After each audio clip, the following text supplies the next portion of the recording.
Welcome back to my channel. Today we are diving into a topic essential to the world of kidney care: why safe water matters in dialysis. Safe water is not just important for drinking, it is a cornerstone of public health and, for some, a lifeline. Today, we're diving deep into the world of water treatment, from the vast systems that serve our cities to the highly specialized purification required for life-sustaining medical therapies like hemodialysis. Our journey will be guided by evidence-based practices, including insights from researchers Glenda M. Payne and Jim Curtis, whose work in the Nephrology Nursing Journal highlights the critical standards for dialysis water safety. Our story begins at the source. Water for our communities is typically drawn from two main places: surface water, like rivers and lakes, or groundwater from underground aquifers. While seemingly pure, this raw water is a complex mixture. It can harbor a host of contaminants, including pathogens like E. coli and Giardia, which pose immediate health risks. It can also contain chemical contaminants. For example, nitrates from agricultural runoff can be harmful.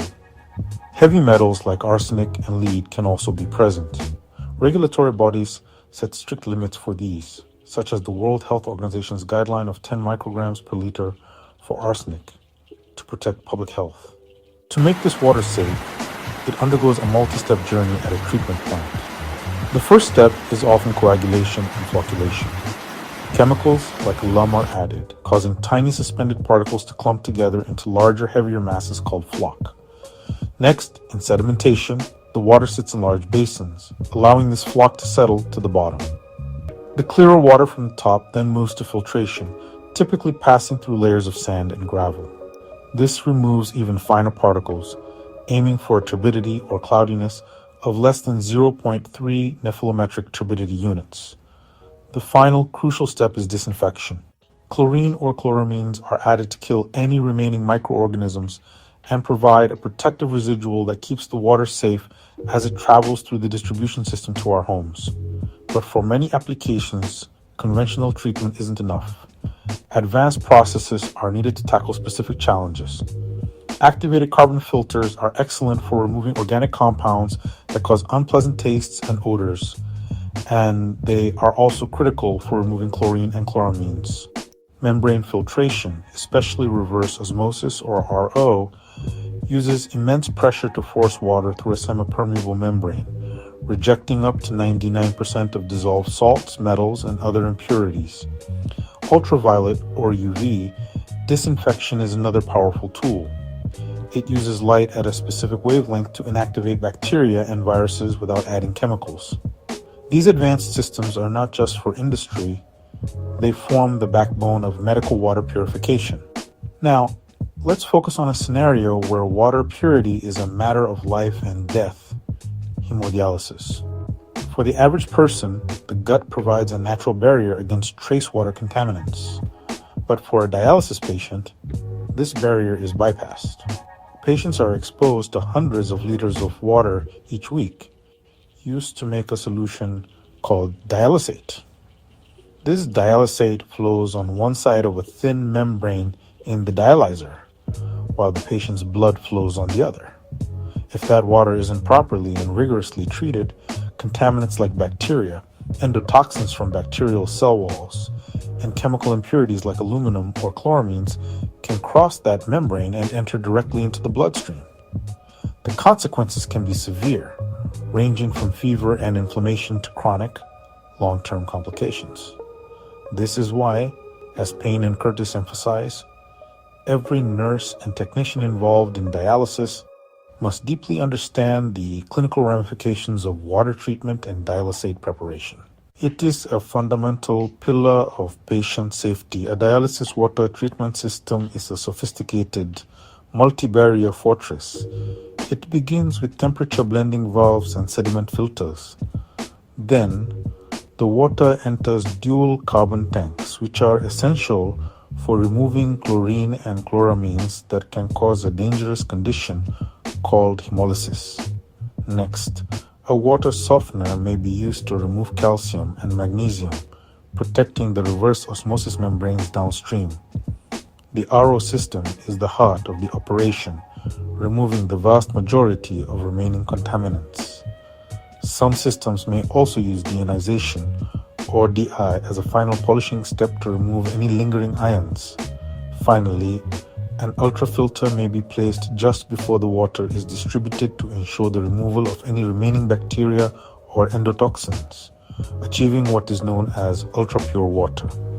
This complex system demands constant vigilance. Evidence-based practice means routine, rigorous monitoring and testing according to strict standards set by bodies like the Association for the Advancement of Medical Instrumentation, or AAMI.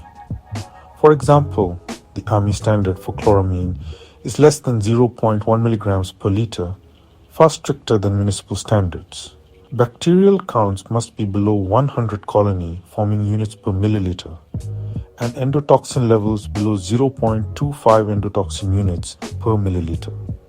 Payne and Curtis highlight that while some dialysis programs have full-time technical staff dedicated to this, many rely on nursing staff for crucial day-to-day operation and testing, such as checking chlorine levels before every patient shift.